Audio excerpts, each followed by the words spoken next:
Falmerabantsika rehetra aminaran'i Jesosy amin'ity andron'io ity.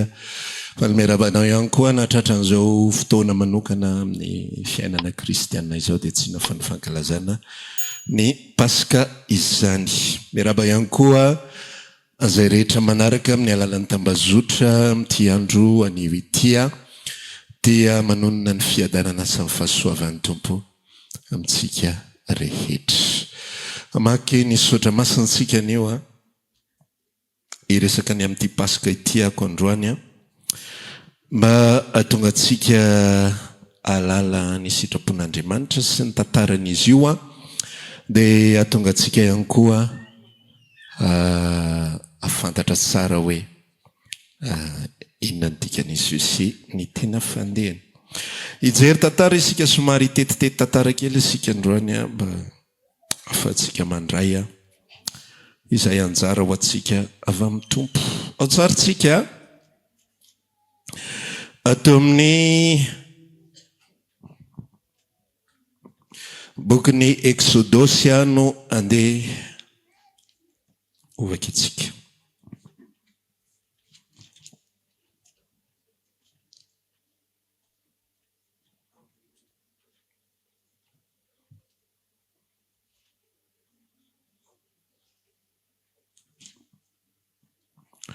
Exodosy toko faharaiky ambin'ny folo andehany fahaefatra ka hatramin'ny fahafito.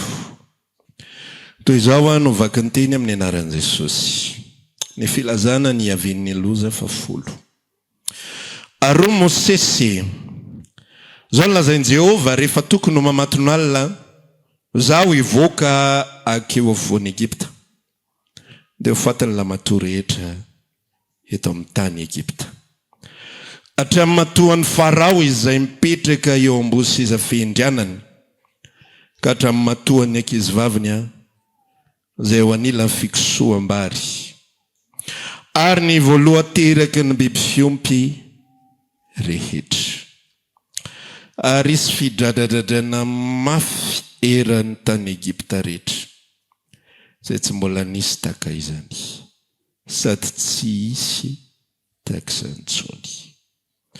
Kanefa tsisy na dia alika aza anetsika ny lelany amin'ny zanak'Israely rehetra, na amin'ny olona na amin'ny biby,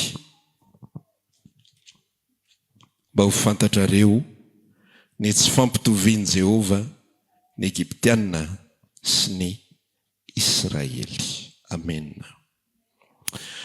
Ity tantaran'ny Paska ity dia teo eo amin'ny 300 taona mialohan'i Jesosy teo eo no nanomboka ny voaka ny voalohany indrindra amin'ny fomba ofisialy. Amin'ny fomba ofisialy oza satria Iabela nefa nanao ny tandindon'ny Paska voalohany indrindra rehefa nanolotra ny voaloha teraky ny ondriny izy dia izay matavy ho an'Andriamanitra. Ity tantara ity rehefa namaky azy dia matsiaro ny zavatra voasoratra ny bokin'ny Apokalipsy ihany mikasika an'io resaka io hoe fidradradradrana mafy tsy misy tahak'izany io. Fa ny fotoana izay iavian'i Jesosy Kristy raha lasina bavy ho eto amin'ity zao tontolo izao ity, ndray makako rehefa mivavaka maraina dia nomen'ny Tompo ohatran'ny karaza-tsary kely any anatin'ny saiko any ohatran'ny ahoana moa ny zavatra iseho amin'izany fotoana izany. Rehefa ho avy Jesosy hampiakatra ny olony dia raha mbola eto amin'izao tontolo izao ny fiangonana dia mbola misy limity, mbola misy fetra ny zavatra izay azo Satana atao. Mbola voafetra be izy.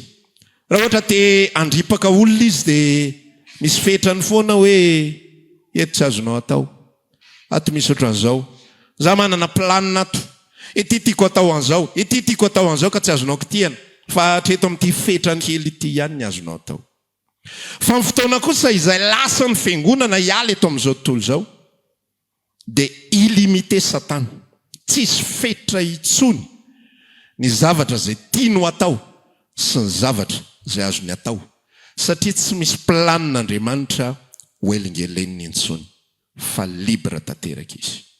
Amin'izany fotoana andro izany dia isy ny atao hoe fanjakany baroa eto amin'ity zao tontolo zao ity ny atao hoe fanjakany baroa dia mahazo manao zay tiany ataony olona.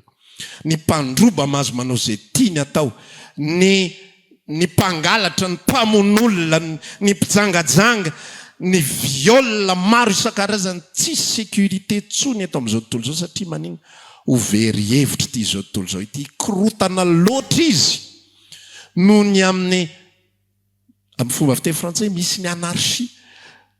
Korotana loatra izy noho ny amin'ny zavatra zay tsy hoainy hazavainy. Efa nisy tantara anankiray zay, misy karazana tantara moa zany fa misy mba tsaratsara production, tsaratsara réalisation, dia misy hita be le namboarina be, fa misy anankiray zay hoe left behind, zany hoe tavela ny lohatenin'le tantara.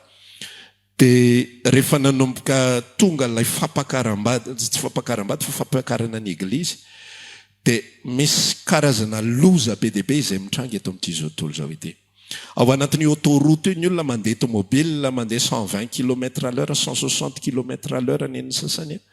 Manjavona tampoka ny mpitondra n'le automobile na mpitondra n'le semi-remorque na le, dia midona feno accident erak'ity izy vaza mototra rehetra ity.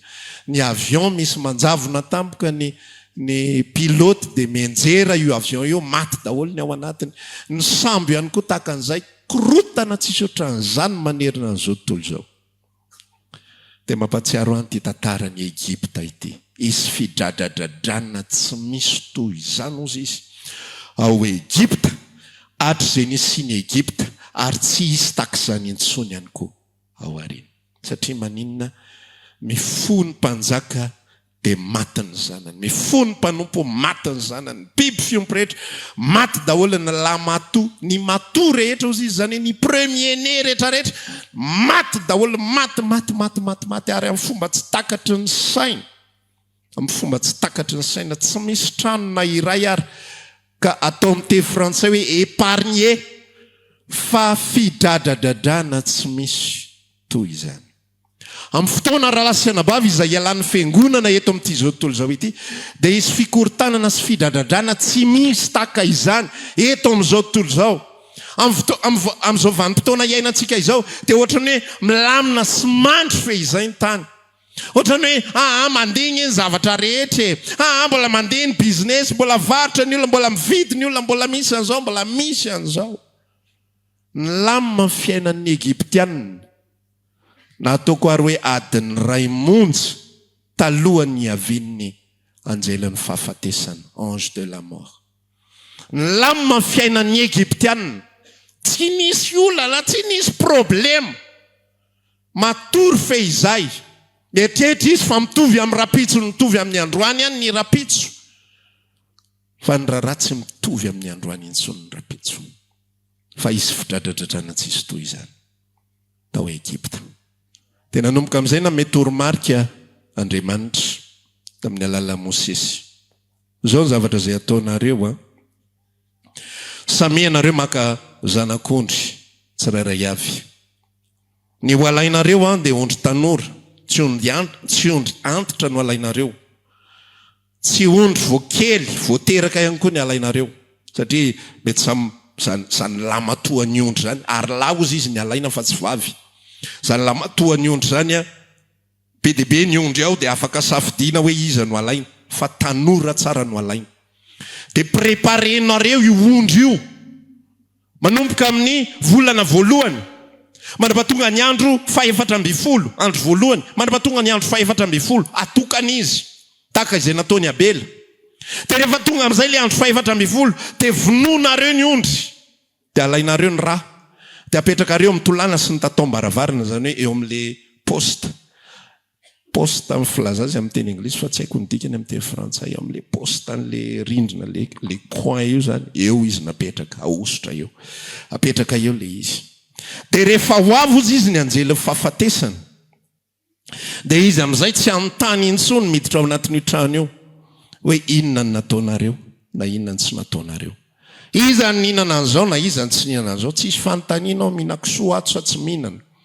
Tsy manao ankety ny anjela fahafatesana, tsy manao ankety ny anjela fahafatesana iza ny nandainga, iza ny nangalatra, iza ny namono olona, iza ny jangajanga, vita soratra ara-panjakana ve nareo mponina atao anatin'ity tokantrano ity sa manao tokantrano maso tsy isy fanontaniana zany fa mandalo fotsiny izy dia mijery misy ny rano zanak'ondry veto rehefa misy ny rano zanak'ondry lasa izy mandeha rehefa tsisy ny rano zanak'ondry dia efa avy izy amin'ny sabatra dia tsy maintsy maty ny voalohateraka na dia olo marina ary ny aho na dia olona manao ny mety ary aho na dia olona hoe tena mpanao asa soa ary ny aho na dia olona tena hoe farazay mendrika ary ny ao anatin'io trano io dia ho faty ihany ny lamatoa rehefa tsy manaraka an'izay drafitra izay alasenabavy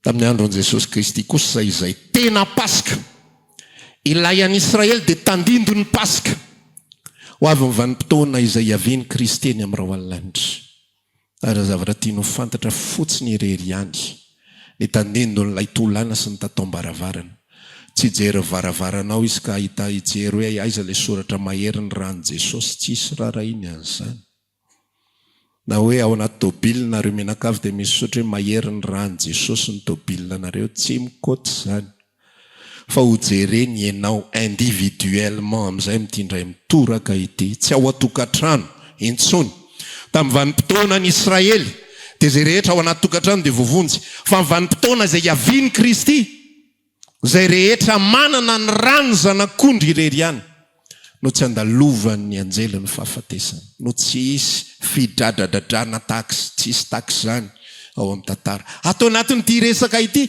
dia tsy misy akory ary rehefa namaky an'ilay tantara dia zao hatramin'ny vahiny izay ao amin'ny zareo hatramin'ny zanak'ondry ny tsy nazo nohoan'ireo olona reo fa hatramin'ny vahiny izay olona tiany navotana dia nampidiriny tao anatin'ilay trano ary izay zanak'Israely kosa izay tsy nandray ny toromarika dia tsy nafany rano zanak'ondry atao amin'ny tolana sy ny tatao-baravarana dia nitongavany anjely fahafatesana ary tsy maintsy maty ny lamatoa tao anatin'izany raha lasanabavy androany atehizara aminao ny afatra ny filazantsara ny afatra ny filazantsara dia tsy izay olo marina no hiditra ny lanitra tsy izay olona miezaka no hiditra ny lanitra tsy izay olona tsy mifokasikara na tsy misotro toka na tsy mijangajanga na tsy mamon'olona sy sisa rehetrarehetra fa izay olona manana ny ranony zanak'ondry irery ihany izay olona nandray an'ilay ondry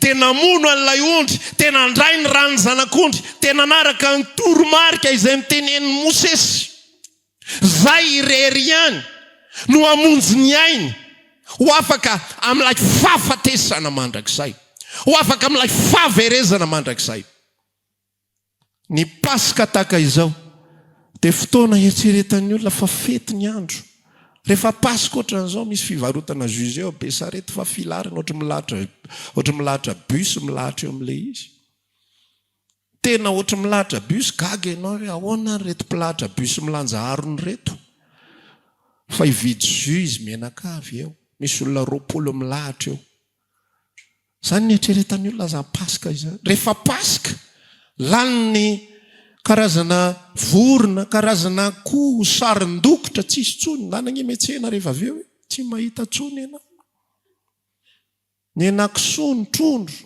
asesy daholo izay tsy nohanina nandritra ny taona inandray ny tsy nohanitsika tsy mahita sakafo tsara itsony ianao satria manino zany ny fiheveran'ny olona Paska zany ny zavatra izay malaza amin'ny olona any an-dafy ohatran'izay indray ny sary miseho fa ny chocolat jardin public rehetrarehetra ty misy sary atody tsy fantatra mihitsy hoe avaizy zany fomba izany inona ny diran'ny atody raha mba hoe nasiana ondry tao amin'ny jardin public hoe reny ny Paska dia mba azo ekena le izy hoe zay le izy fa atody mifono tsara Bugs Bunny zany ny any ampovoan'ny jardin rehetrarehetra zany fiheveran'ny olona zany Paska izany zany ny fahalalany zao tontolo zao Egyptianina ny zany Paska izany mety gaga mihitsy ny Egyptianina mijery ny Israely inona ny reto ataony reto olona reto fa maninona ny vonoany izy menakavy ny biby fiompiny dia maninona ny makara izy dia maninona ny lokolokony menamena ity tranony ity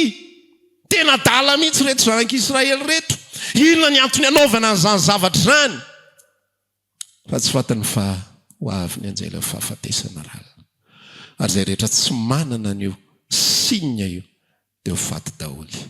Raha lasenabavy dia mbola maheno ny filazantsara isika. Za te hilaza aminao androany tsy ny fahamendreantsika mihitsy nidirantsika ny lanitra. Tsy ny fahadiova-pitondratenantsika nidirantsika ny lanitra, tsisy ratsy zany a. Rehefa aveo tsika mbola hiresaka n'izany zavatra zany, fa tsy izay ny lalana miditra ny lanitra. Tsy izay ny lalana andosirantsika ilay anjely ny fahafatesana.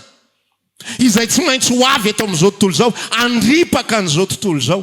Ratsy eny ety izao tontolo izao ity, voaloto eny ety izao tontolo izao ity e.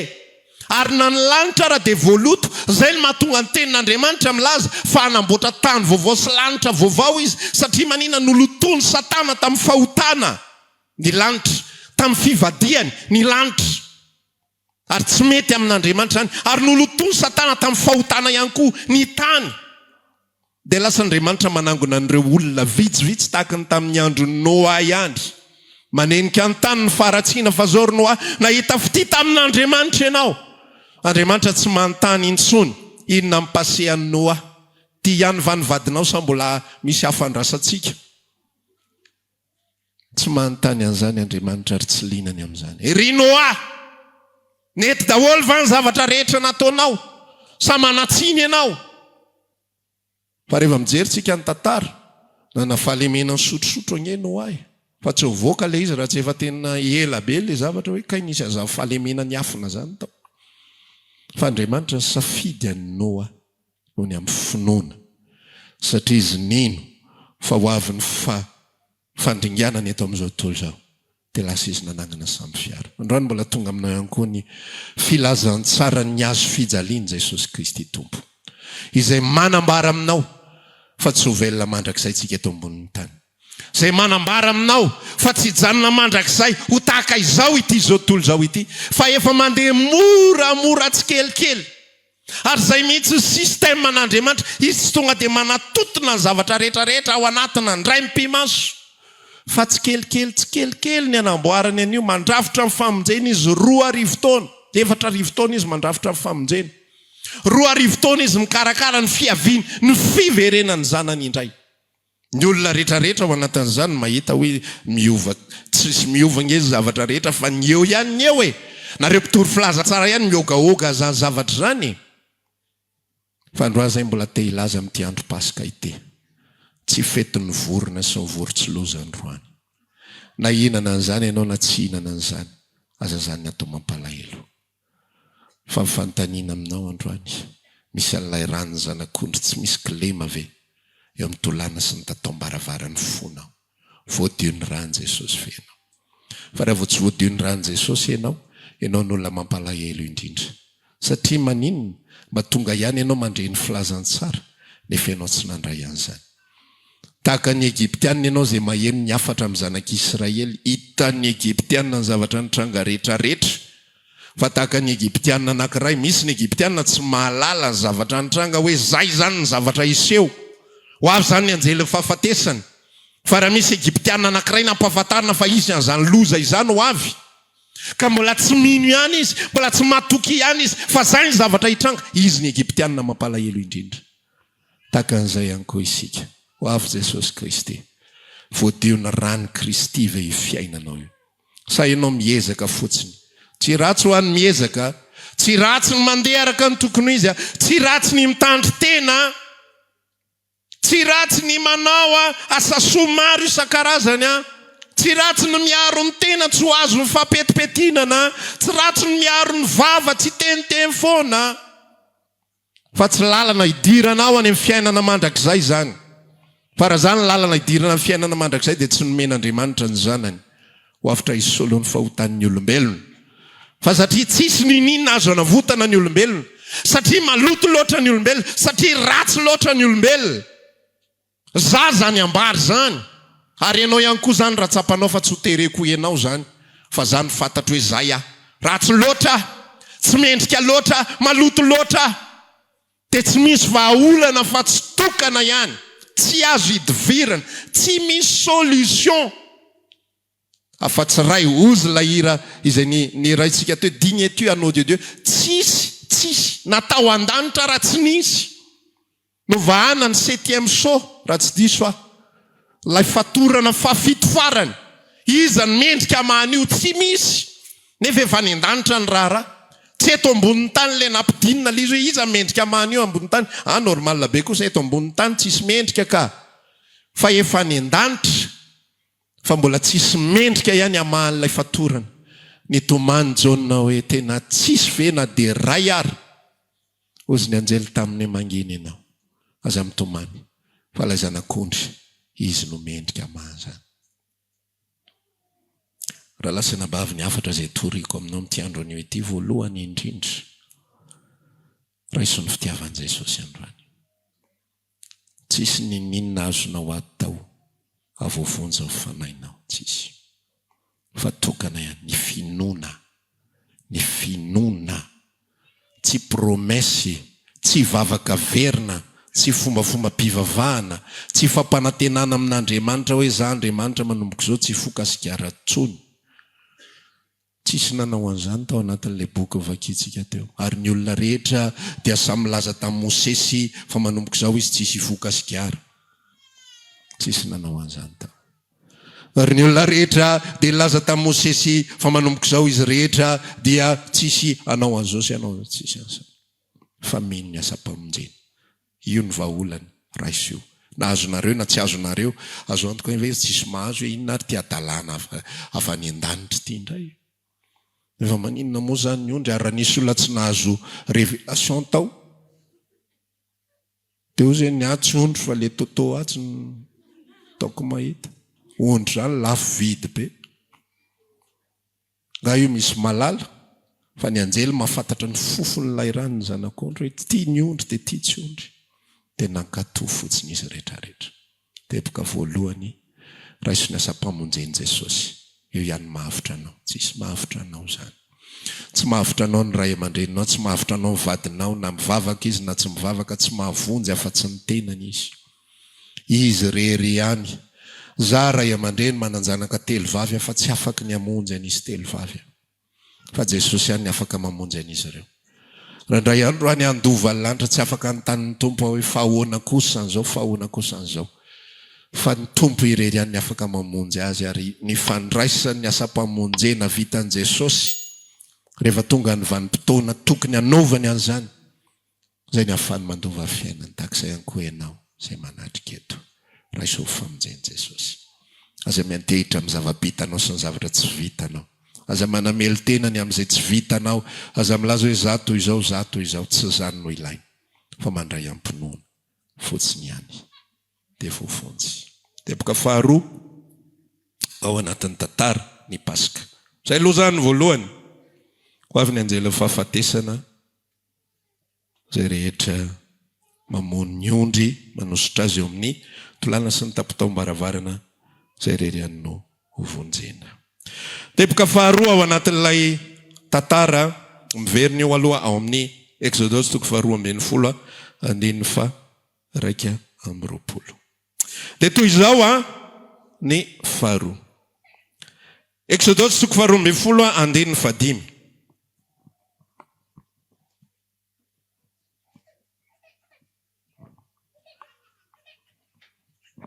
zanak'ondry tsy misy kilema dia lahy izay ray taona no alainareo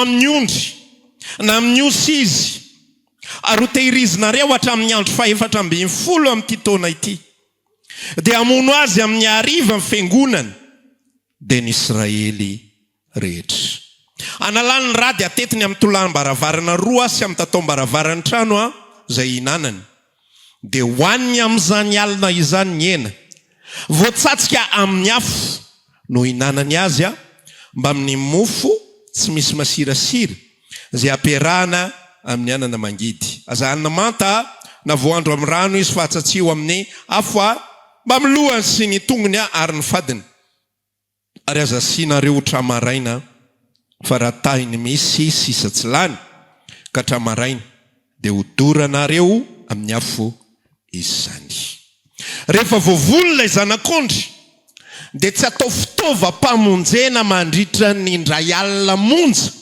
ilay zanak'ondry tsy misy kilema fa tsy maintsy hoanina ary rehefa hoanina izy dia tsy maintsy hohanina ny lohany a, tsy maintsy hohanina ny tongony a, ary tsy maintsy hohanina ny fadiny. Zany fady izany a dia ilay tova rehetrarehetra ao anatiny tsinay sasisa vavony sasisa. Ary raha misy tsy lany a dia tsy atao misy tramaraina izy fa hodorana amin'ny afo. Ary fihinanana azy a dia tsy andrahoana amin'ny rano fa atsatsika, zany hoe hodorana le izy a mba tsy sovery na de kely akory ara. Rehefa avy nandray ny asa-pamonjeny Jesosy Kristy ny olona dia tsy hoe vovonjy io dia anao ny fiainako amin'izay rehefa avy eo, fa hohanina ilay zanak'ondry ary hohanina iray manontolo. Tsy hoe ataoko fotsiny izay avonjy ny fanahiko, dia rehefa voavonjy dia tapitra ny tantara, fa ozy ny tenin'Andriamanitra milaza hoe hohanina hatramin'ny farany. Inona moa no dika zany? Lasa miray fiainana amin'ilay zanak'ondry n'Andriamanitra isika. Amenna. Tsy hoe manompo an'Andriamanitra fotsiny manaiky fotsiny ekeko mino ny asa-pamonjena nataon'i Jesosy fa hiainako ilay fiainana izay omeny. Ozy izy any am-bokin'ny Jaona manambara, izy no zanak'ondry izay zanak'ondry n'Andriamanitra izay midina eto ambonin'ny tany. Izay mihinana nofoko ozy izy dia tsy ho faty intsony mandrakizay. Ny tian'Andriamanitra ho atsika tsy voavonjy fotsiny erery ihany, fa tsy ho faty intsony mandrakizay. Zany hoe manomboka amin'iny vanim-potoana izay inotsika andraisantsika ny asa-pamonjeny Jesosy iny, dia manomboka amin'iny ihany koa ny fiainana mandrakizay izay raisintsika miaraka aminy. Mandray fiainana vaovao miaraka amin'ny Jesosy Kristy. Tapitra hatreo ny fiainana miaraka amin'ny Egiptianina. Ny problema zanak'Israely raha lasanabavy, na dia nisarahan'Andriamanitra tamin'ny Egiptianina ary izy, dia inona foana ny tediavina isaka mihetsika? Ny hanin'ny Egiptianina foana. Zay mbola te hinana la hena teo ambara, teo amin'ny vilanin'ny Farao. Manana ny henan'ny Farao iny izay, manana ny tongolon'ny Egipta izay, manana le zavatra tsy azonay rehetrarehetra tany Egipta izay, mila nyreo rehetra ireo izay. Olona tsy voafora fozy izy filazan'ny tenin'Andriamanitra azy. Ny atao hoe famorana dia eo amin'le verge ny filazana azy, le mahalelany lehilahy, misy an'le lohany kely iny, ao ny toeran'ny loto rehetra. Dia rehefa atao famorana dia esoriny iny zavatra iny, dia miala le fitoeran-doto rehetrarehetra, dia lasa madio amin'izay iny zavatra iny. Dia takizay ihany koa isika voafora fo. Rehefa manaiky an' Jesosy, rehefa mandray ny asa-pamonjeny Jesosy, dia esorina ihany koa ny zavatra maloto rehetrarehetra eo amintsika, dia mandeha fiainam-baovao miaraka amin'ilay zanak'ondry n'Andriamanitra. Hohanina hatramin'ny farany, ekena hatramin'ny farany Jesosy Kristy. Tsy hoe rehefa metimety ny fiainako dia misaotra Jesosy. Halleluja. Sambatra manana anao, ekeko fitondranao. Fa rehefa tsy metimety ny fiainana, aizany mba ahitako anao ry Jesosy. Fa maninona ny mandalo zavatra tahaka izao? Fa maninona ny ataonao ohatr'izao? Fa inona ny fahotako? Fa inona ny tsy mety izay nataoko? Fa ny fanekena n'ilay zanak'ondry izay mantsy niendrika le izy, le ondry misy parti matsiro be, sa tsy zany? Misy fehany azo tolomina tsara, misy andilana, atao andilana fiteny azy fa so gaga ny ankizy kely, inona ary antory teny zany. Misy andilana tena misy nofotra tsara, misy soroka matsiro tsara. Fa ao anatin'ilay zanak'ondry ihany koa misy lohany, dia misy atidohany zay tsy haiko tsony zay tsirony ao, misy atiny, dia misy vavoniny, dia misy zavatra tsy fantatro rehetrarehetra ao. Fa zao ny lazay soratra masina, hohanina daholo io. Tsy ny matsiro ihany ny arahana amin'ny Kristy, tsy mahafinaritra ihany ny arahana amin'ny Kristy, fa ny zavatra izay tsy ken'ny saina ihany koa. Sao ny ambaran'ny Efesianina 5:5 hoe tahaka ny aneken'ny fiangonana any Kristy amin'ny zavatra rehetra, no aneken'ny vavy ny lahy ihany koa amin'ny zavatra rehetra. Amin'ny zavatra rehetrarehetra rehefa tafaraka amin'ny Jesosy ianao, dia ekenao ny zavatra rehetra izay tonga eo, ary ekena amin'ny itso-po, fa tsy ekena tsy fidiny, na ekena fombafomba, na miandro valim-bavaka na miandro fitahiana, dia mody endry aloha. Zany nataon'ny zanak'Israely ngera lasenabavy, mody milamina izy rehetra. Tsisy ny rano dia mody mba hafandona fotsiny, dia ahoana ty tsisy rano ty? Dia tsy hay fa dia io aloha, tsy hay izay hitondrandro Mosesy atsika. efa tsy manaiky le fo any anaty fa le fo olona te iorina ny Egypta hatrany fa iny mba te ho vonjena fotsiny, mba te ho afaka fotsiny, mba te hanao zavatra mafinatra ho ny fiarahana amin'izany Andriamanitra zany ndao ary ndeha hiaraka. Be dia be ny olona manao an'izany zavatra zany. Ny fombola voafatotra ao Egypta, ny fotehijanona amin'le fiainana taloha sy le fiainana tranainy. Fa matahotra ihany koa sao idiran-doza amin'izany fitantaran'ny pastera azy zany keo.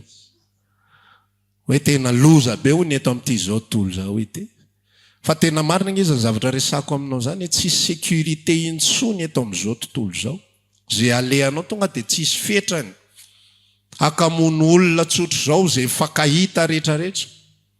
Any États-Unis ny olona mitondra basy satria manina any autorisé ny basy. Raha taitaitra tampoka eo izy dia ambana amin'ny basy ianao dia vonoiny. Dia mba ahafahanao miaro tena raha misy olona taitaitra tampoka eo dia milanja basy koa ianao. Any États-Unis hatramin'ny pastera manana ny anaty poketrany. Hoe rehefa raikitra ny alerta dia za koa tsy matahotra. Fa alefa kokoa ny afo zany bebaka rehefa avy eo ka ianao veriny amin'ny elo any raha maty eo. Vita amin'ny fibebahana. Zany fa oriana zay andrady eto amin'ity zao tontolo zao ity dia misy olona mieritreritra fotsiny hoe za mba handositra an'izany zavatra zany. Ketrika atao anatin'ity kôkô ty fa ny olombelona enjana be raha ketrika. Za mba handositra an'izany zavatra zany dia raisiko tokoa le izy. Inona tsara le izy? Mila mandray an' Jesosy, mila mandray famonjena ekeko zany. Le batisa, okey ataontsika zany. Le fandraisana, okey ataontsika zany. Pasika ohatran'izao feno ikina mihitsy. Efa prépare daholo ny ekipa rehetra ao anaty fiangonana. Raha ohatra ka kapoaka 200 mahazatra lahatra amin'ity pasika ty 500 avy daholo. Ry tonton sy tantine. Feno polisy eraka ny lalana eny satria mivoaka andeha hivavaka daholo ny manam-pahefana rehetrarehetra. Dia tsy mivavaka rehetra fa dia miandry an'ilay fotoana manokana. Veriny olona fa fomba fivavahana, fomba mpivavahana tahaka izany. Fa fiarahana amin'ny Kristy raha lasaina bavy dia fiainana. Raisinao ilay zanak'ondry dia izy iray manontolo no raisinao. Ny mahafinaritra sy ny mampitsinjatsinjaka sy ny fiadanana sy ny sisa rehetra raisiny. Fa miaraka amin'iny ihany koa dia izy ny tenin'Andriamanitra ny fanenjehana, ny tsy fahampiana tsindraindray, ny fanaratsiana, ny fankahalana izay azo dia raisina ihany koa izy. Zay ity tantara ity. Dia zao ilay izy toezantsika ilay tantara. Etapo 2 zay tsika voalohany indrindra atao eo amin'ny tolana sy ny tatao-baravarana. Ny faharoa hoanina daholo ilay zanak'ondry izay novonoina fa tsy asiana tramaraina, tsy asiana ambiny. Ny fahatelo dia zao Exodus 2:12-15. Afitona no hinananareo ny mofo tsy misy masirasira. Amin'ny voalohan'andro no hanesoranareo ny masirasira amin'ny tranonareo. Fa na iza homana mofo misy masirasira hatramin'ny andro voalohany ka hatramin'ny andro fafito dia ho fongorana tsy ho amin'ny Israely. Ary amin'ny andro voalohany dia isy fivoriana masina ho anareo. Ary amin'ny andro fafito koa dia isy fivoriana masina.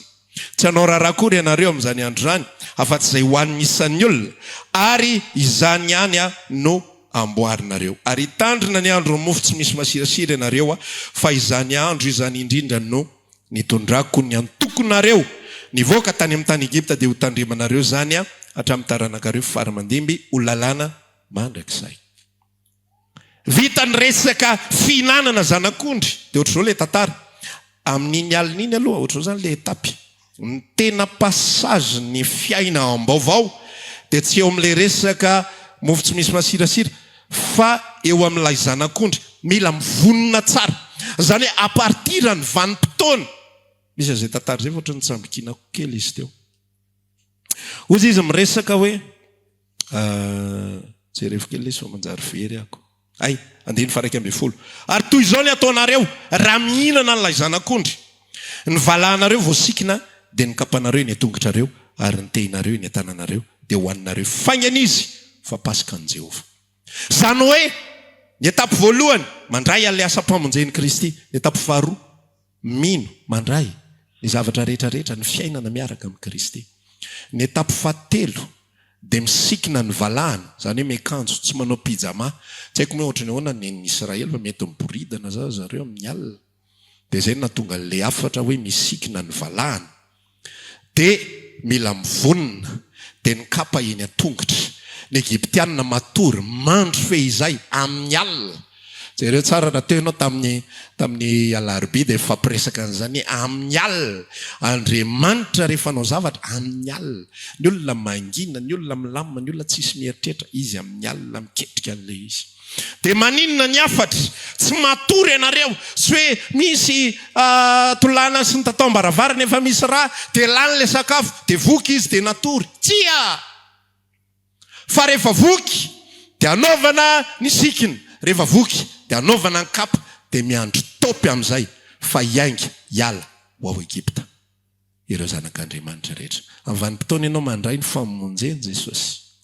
dia manomboka eo ihany koa mivonina ianao ny amin'ny fiaviany amen tsy miandro vanim-potoana hoe andraso loha 5 ans de conversion na andraso loha 2 ans de conversion na 1 an de conversion alao loha anao école biblique alao loha anao azao alao loha anao azao fa amin'ny fotoana mandray ny asa-pamonjeny Jesosy Kristy dia mila mivonina ihany koa manomboka eo misikina ny valahany dia manao an'le kapa satria maniny andeha isika hiala eto amin'izao tontolo izao isika hiala eto amin'ity tany Egipta feno faharatsiana ity isika amin'izao ianao mahazo marikoriko fotsiny amin'ny teny ratsy ao tokotaninareo izay amin'ny tontolo manodidina fa zao isaky ny maheno an'izany ianao anaovany sikina dia anaovany kapa ara-panahy io ara-panahy io fa tsy mieritreritra zavatra hafa ianao fa ara-panahy io zavatra io za efa vonina Jesosy mbola zao aloha zavatra iainako eto tsy maninona zany fa tsy lotoko amin'izany ny foko ny Egyptianina mbola ao anatin'ny alina miaina tahaka ny zanaky ny maizina normal nge zany tsy amin'ny andro atoandro le andeha iainga ka ho hitan'ny Egyptianina dia gaga izy ireo dia ho sakana ny zanak'Israely fa nataony amin'ny andro alina mihitsy nampivononony tamin'ny andro alina mihitsy ny olona hoe andeha hiala isika ary zao rehefa miala dia miala faingana miala inona tsy mahazo mitaredretra tsy mahazo hoe vehivavy mbola manao bransina mbola mikarakara n'le zipo mbola tsy voapasoka tsara fa ho anaovy amin'izao ianao ny tetsy homanany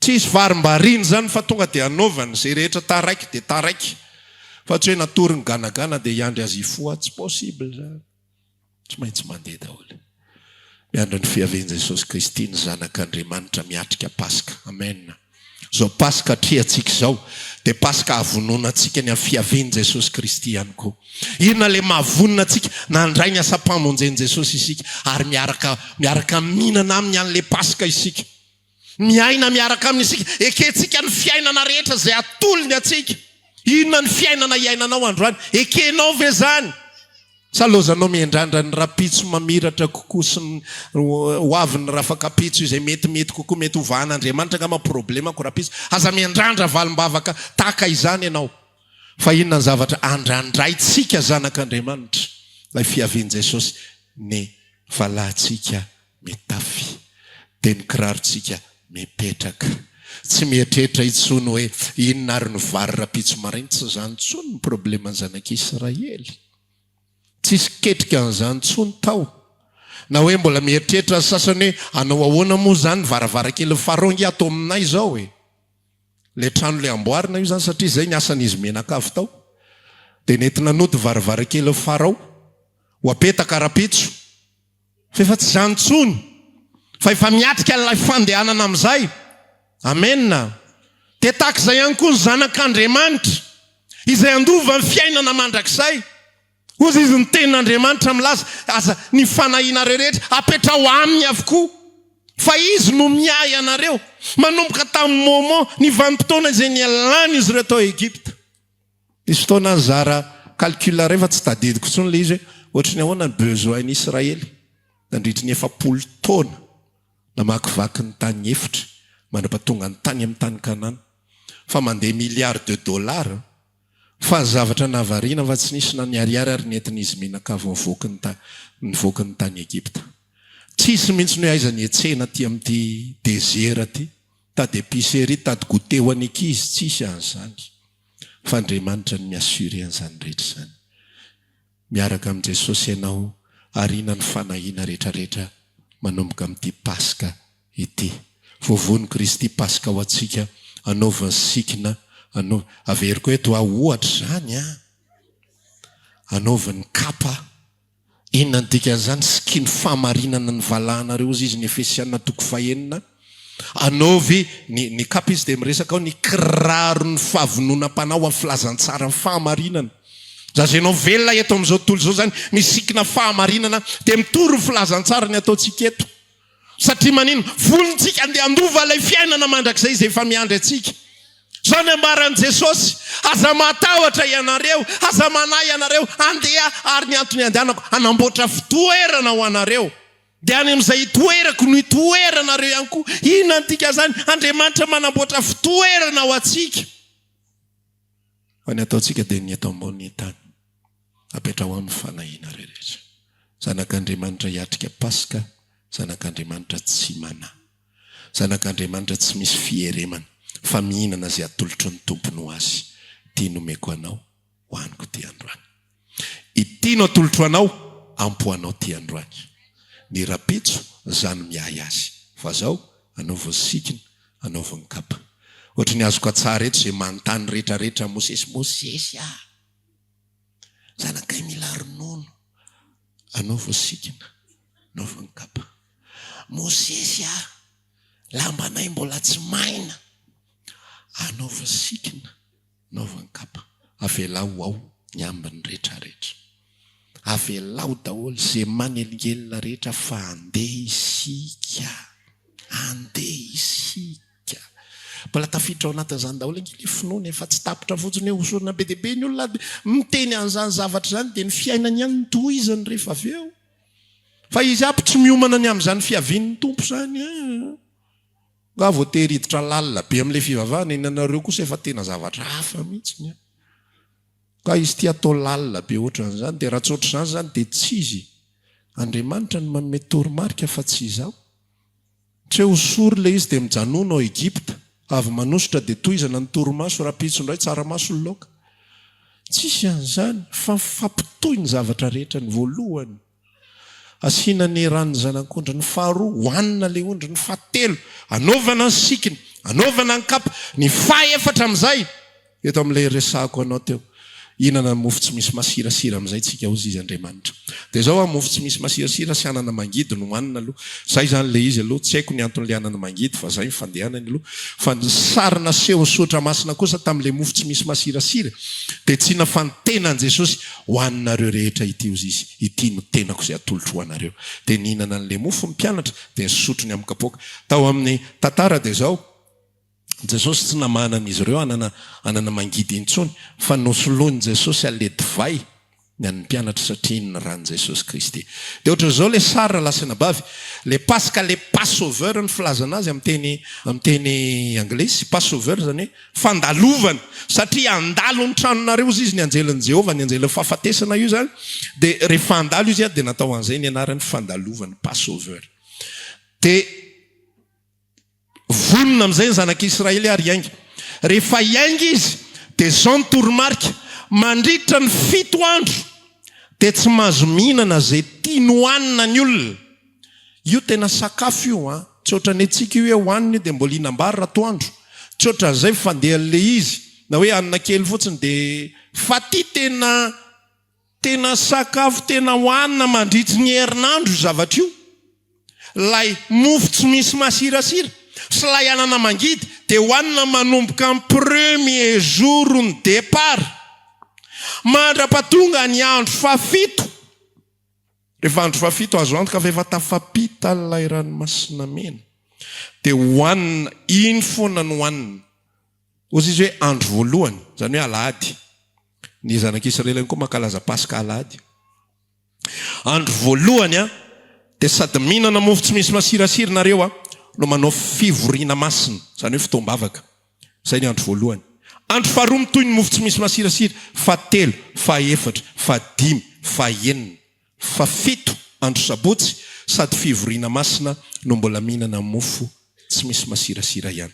Efa vita ny parcours rehetra mandra-pivoaka ny Egypta dikan'izay ndikanyisa 7 ao anatin'ny baiboly tsy dia fanaoko loatra ty resaka isa ty fa mba azavaina ihany izy na izany ary rehefa milaza 7 ny baiboly dia zavatra complet tapitra tsinona fa 7 dia miverina 1 indray tsy zay andro fa 7 sabotsy verina premier jour indray alahady dia nydikanyio zavatra io dia zao zasenao izay nandray ny asa-pahamonjeny Jesosy zasenao izay mandray ny fiainana rehetrarehetra omeny Jesosy atsika fa tsisy afaka vahatsika na ny kely ary izao sianao izay mivonona ny amin'ny fampakaram-bady ny zanak'ondry sy ny fiverenany indray dia tokony hanana fiainana tsy misy masirasira.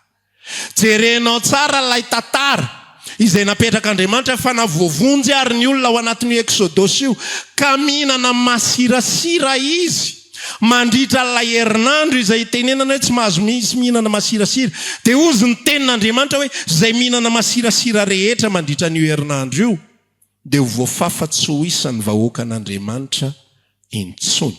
Ny atao hoe vahoakan'Andriamanitra dia olona mihinana mofo tsy misy masirasira. Amen. Zay. Tsy olona mandray fotsiny ihany ny asa-pamonjeny Jesosy. Tsy olona mivonona fotsiny ihany ny amin'ny fiavian'i Kristy fa olona mihinana mofo tsy misy masirasira. Zay nahatonga an'i Jesosy sady lay zanak'ondry izay natao hamonjena no izy ihany koa lay mofo izay nidina avy any an-danitra. Izy ihany koa lay mofo izay nidina avy any an-danitra. Jaona 5 misy an'izany zavatra any. Zany mofo izay midina avy any an-danitra. Zay mihinana ny nofo ka tsy ho faty intsony mandrakizay. Ary zay misotro ny rako dia manana fiainana mandrakizay ao anatiny. Raha lasana bavy mandritra vanim-potoana izay iainantsika eto amin'ity zao tontolo zao ity. Dia tsy tian'Andriamanitra ny zanak'Andriamanitra ny mampiavaka antsika amin'izao tontolo zao dia zasenao tsy misy masirasira intsony ao anatin'ny fiainantsika. Fa raha vao tsy zay dia tsy vahoakan'Andriamanitra tsika ozy izy. Sady zay ilay tantara teo. Esorina tsy ho isan'ny vahoakako intsony zay rehetra mampiasa masirasira. Dia aloha azavaina indray aloha inona le masirasira so heverinao hoe sira. Tsisy idirany amin'ny sira le masirasira. Fa ny atao hoe masirasira dia levure na levain. Iny le mampibotsina ny mofo. Dia le mofo hoanina Pasika dia mofo tsy asiana levure na levain. Zany hoe tsy mibotsina fa mofo naturel. Tsisy zavatra ambomboarina ao anatin'io. Tsisy composé chimique. Tsisy taro chimique ao anatin'ilay mofo. Fa tonga dia mofo fotsiny amin'izao tsy asiana fangaro. Dia takizay koa Jesosy. Raha lasiana baviko malala voalohany indrindra ao anatin'ilay tsy misy masirasira.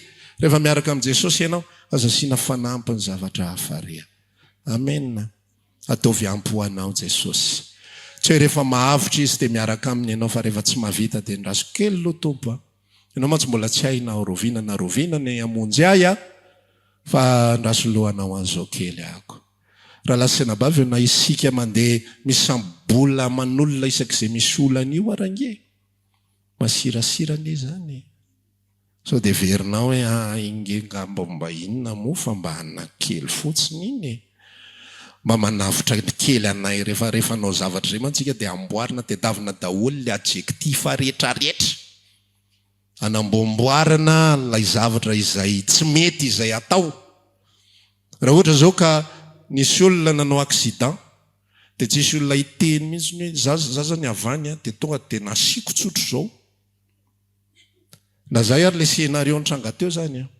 Fa tsy maintsy tantaraina hoe avany dia sahirana dia le izy efa somary tena nananina ohatra zao niezaka be mihitsy any ala nefa tsy niezaka naninona koriny.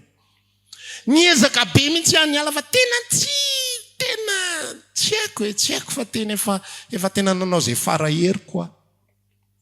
Ambomboarina ny fiarahana amin'i Kristy dia mofo tsy misy masirasira. Fiainana izay tsy asiana fangaro ny zavatra hafa fa Jesosy mpamonjy antsika. Jesosy mitantana amin'ny fiainantsika. Rehefa miteny ny tompo hoe eto ianao aloha zao dia eto ianao aloha zao dia ekenao ilay izy fa tsy mitady fanampiny. Zany ambaran'ny Korinthiana 1:5 dia amarana isika. Esoriny masirasira ela ozy izy. Mba hovongana ray vaovao tsy misy masirasira ianareo. Fa efa voavony Kristy Pasika ho antsika. dia manaova andro firavoravona amin'izany. Esory masirasira ela. Ino zany masirasira ela izany? Misy fomba fanaona kristianina. Misy fomba fanaony zanak'Andriamanitra izay mbola taraiky ao anaty ao vokatry ny fifaneraserana be dia be. Amin'ny Egyptianina everinao fa ina nahatonga an'ireo mitady tongolon'ny Egypta isaky ny mihetsika tsy fifaneraserana amin'ny Egyptianina ao.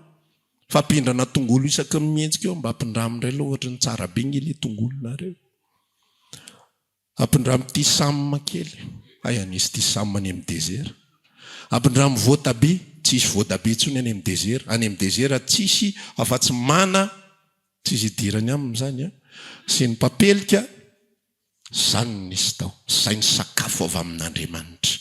Rehefa miaraka amin'Andriamanitra ianao dia ny sakafo avy amin'Andriamanitra inonao antsika. Fa tsy asiana masirasira ny Egyptianina intsony. Esoriny masirasira ela. Dia jerentsika hoe inona avy izany masirasira mila esoriny zany ary.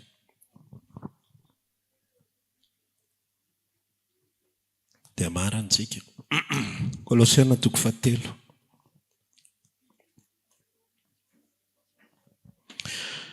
Kolosiana 3. Ampiasa le mot masira fotsiny hafa, le esorina fotsiny hafa. Azonao vakiana daholo ny Kolosiana 3 ray manontolo fa misy fanalana masirasira enjana be mihitsy ao. Kolosiana 3.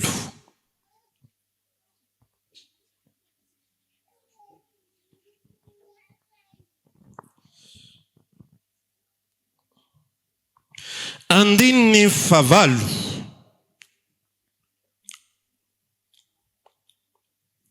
No andeha hanomboantsika azy.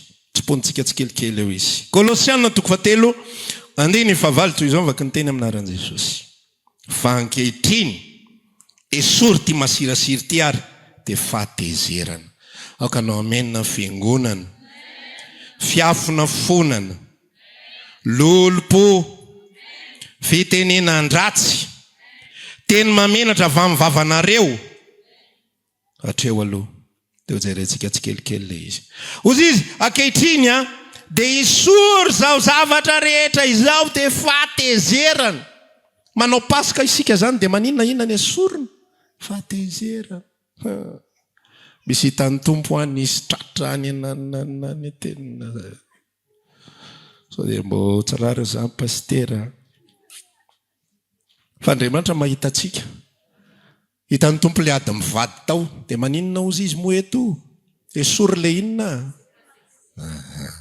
Hitan'ny tompo le ady amin'ny rafozana dia maninona ozy izy? Esorina, get rid of. Esorina ongotana tsy avela amaka. Amen. Fa zany ingenina nimbankainy. Misy fahatezerana tao. Ozy izy Andriamanitra nilaza mamitsaka eo ambaravaranao ny ota. Ianao ny kendren'ny filany nefa ianao ny tokony hifehy azy. Andriamanitra tsy miteny aza tezitra fa ozy izy esory rehefa misy zany. Omeo lalana rehefa misy zany. Aza miaraka amin'ny fahatezerana ianao. Fa ianao dia olona tokony hisikina ny valahanao ary tokony hanao kapy ianao. Amen. Teneno rehefa misy fahatezerana za tsy manam-potoana ny aminao. Zaho any an-danitra, za vahoaka an'Andriamanitra, andeha hamonjy alay tany kanana, tsy manam-potoana mihitsy hijanonana miaraka aminao ry fahatezerana hidio ny trano aloha melohan'izay so dia gagy ny olona. Hoe tena mivika. Miady amin'ny fahatezerana hono izy. Tena diovy ny fonao. Amen. Diovy azavela isy fahatezerana. Zay mpivady ny adiady rehetra mivoaketo mila manao bizou. Tena sérieux amin'ny resaka an'izany. Fa tsika olona ho any an-danitra tsy manam-potoana ny amin'izany tsika. Tsy manam-potoana intsony isika tsy tokony isy an'izany. Tsy tokony isy an'izany masirasira zany intsony ny fon'ny zanak'Andriamanitra. Fa ny fon'ny zanak'Andriamanitra tokony toerana madio. Satria maninona ho any an-danitra izy. Tsy manam-potoana izy amin'ny problema kely zao tontolo zao avelao zany ho any.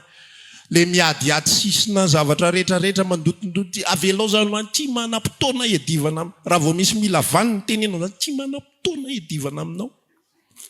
Sérieux zany tsy manam-potoana mihitsy edivana aminao. mila madio isika za zanak'Andriamanitra, enao zanak'Andriamanitra, tsy fitoerany fahatezerana isika. Toizana le tantara. Dia ozy izy esory fahatezerana. Dia zao ihany koa esory ny fiafina fonany. Tsy kasikasokapoka io fa dika zany fiafina fonany zany dia zao rehefa tezitra ny olona dia miafinafina. Sanga heverinao fa koraha tsy mivavaka izay dia ataonareo Jesosy io tompo esory ny fiafina fonana. Esory hoeto anatrehan'ny tompo ny fahatezeranao sy ny alahelinao rehetrarehetra. Dia délivrer tsara mihitsy ianao, miala ao amin'ny fitoeranao. Zay ndika le hoe arindrino ny varavaran'ny tranonao dia miresa amin'ny tompo. Esory daholo. Misaotra Jesosy, ny ranony zanak'ondry manadio. Ny ranony zanak'ondry tsy natao hiarovana amin'ny fanananao, voaro azy io. Za tena tsoroko aminao fa 12 taona tsy mivavaka ho an'ny tranonay intsony. Fa voaro azy io. 12 taona tsy mivavaka amin'ny tobilanay talohany 12 taona aloha dia tsy afenina fa tena ny rano Jesosy isak'izay mihetsika metratana anaran'i Jesosy. Hatramin'ny pneu voatonona. Rano Jesosy amin'ny pneu rehetrarehetra, tsisy accident.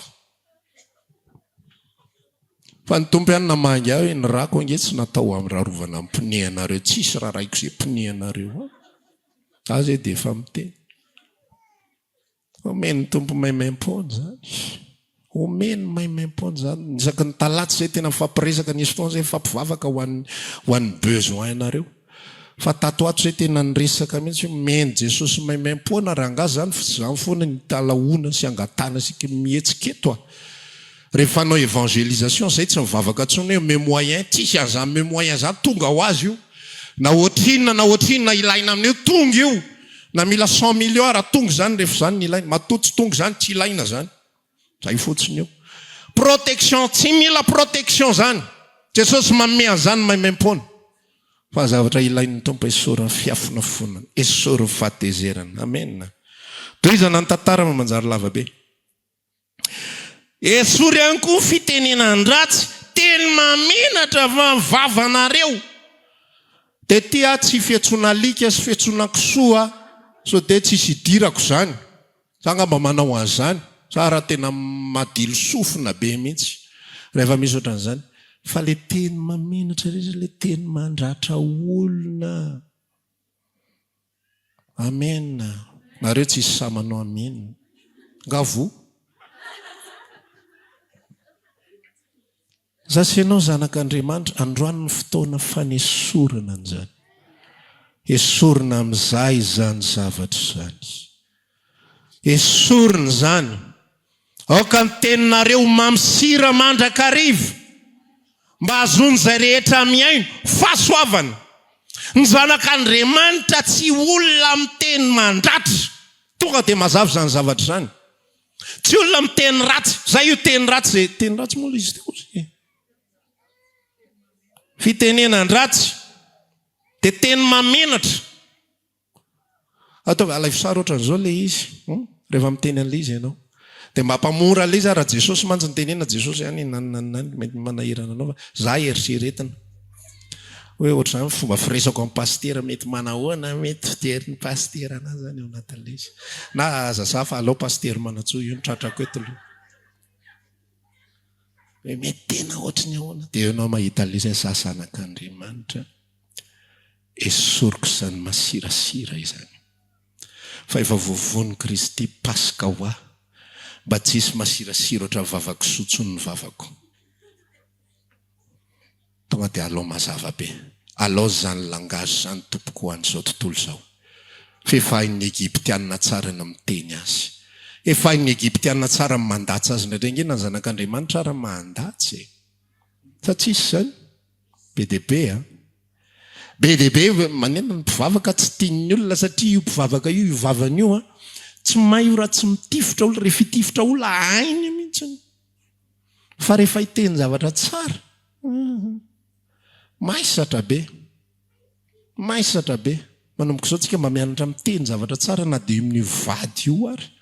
Ny fotoana izay tamin'ny 2012 nanao resaka ohatran'izany dia nandeha nody nanao pratika lay naba fa tena tsy nety le vava ozy izy tena tsy nety mba hite je t'aime andana mba teneny je t'aime mavadinao tena tsy nety pastera tsy nety izy amin'io tanora fa tsy hoe olona 5 taona ka hoe efa 10 taona zay tsy fampiteny an'izany fa mbola tanora fa tsy mety miteny tsara tsony le vava fa lasa zavatra tsy izy foana lasa zavatra mandratra lasa zavatra mandreraka lasa zavatra mitondra masirasira tena mila iverenana jereny ty afatra ty rehefa avy eo rapitso ravaka pitso fa maromaro le izy manjary tena votsitra betsaka ny votsitra ao anatin'le izy fa tena zasenao tena hitsy ny tompo mihitsy hoe tsy pasika oatra ny mahazatra tsy pasika fihinanana henan-kisoa petit pois ty androany ty tsy pasika fihinanana koso vorona ty androany ty so dia laninao ny akoso ny vorona dia adininao ny afatra fa pasika fanalana ny masirasira ela rehetrarehetra ity esorina daholo tsisy avelana ny kely ary tatoizana rehefa vita ny resaka teny mamenatra amin'ny vavanareo aza mifandainga tsony fevanarianareo ny toetra taloha toetra ny Egyptiana mba amin'ny asany ary efa notafianareo ny toetra vaovao izay avozina ho amin'ny fahalalana tsara araka ny endrika izay nahary azy amen fa amin'izany dia tsy misy gentilisa jiosy voafora tsy voafora barbarianina skitianina andevo tsy andevo fa Kristy ny zavatra rehetra sady amin'ny zavatra rehetra atovy amenana tsy hainao zany skitianina koa mitafia tapitra le sory dia tsy manala fotsiny fa ahoanandreo izy no mba raha mamaky aloha koa mitafia asivo amenana hoe fiantrana famorapanahy fanetretena fahalemepana fandeferana araka ny olombofidin'Andriamanitra sady masina no malala amen zany ny sitrapon'Andriamanitra iainantsika pasika fa tsy pasika fety na pasika akanjo tsara za koa mba miakanjo tsara za koa mba nanao manimanitra fa tsisy rarahin Jesosy an'izany na ny kely ary fa ny azy ny pasika ilainy dia io pasika famindrampo pasika fiantrana famorapana fanetretena fahalemepana fandeferana rehefa miaina an'izay isika dia mivonona isika ny afiavian Jesosy Kristy ary mandeha tsika amin'ny sitrapon'Andriamanitra amen tatsika marina amin'ity androny ity izay efa mandroso be ny fotoanantsika tatsika hitsangana hivavaka dia samy mamresaka amin'ny tompo androany tsy haiko se namanginin'ny tompo anao fa hoeto anatrehan'ny tompo raha ohatra ka efa voarainao le asany rehetrarehetra teo aloha fa efa fotoana zao fanesorana masirasira ela dia manatona an' Jesosy dia miresaminy esoriko amin'izay le masirasira ohatran'izao tsy vitantsika izany fa finoana zany dia amin'ny asa-pamonjena vita an' Jesosy dia amin'ny fitiavany voaraintsika dia amin'ny fanamasina izay efa velona ao am-potsika dia haitsika manao an'izany zavatra izany amen efa nomena antsika izany dia samy miresaka amin'ny tompo androany raha maniry ary vavaka aminay ianao dia tongava ary isaky ny alahady amin'ny 7 ora sasany ny talata amin'ny 12 ora sasany ny alarobia amin'ny 12 ora eny Antsahamanitra 100 metatra ambany fijerena fety trano gribege amin'ny ankavian-dalana tongava sotoko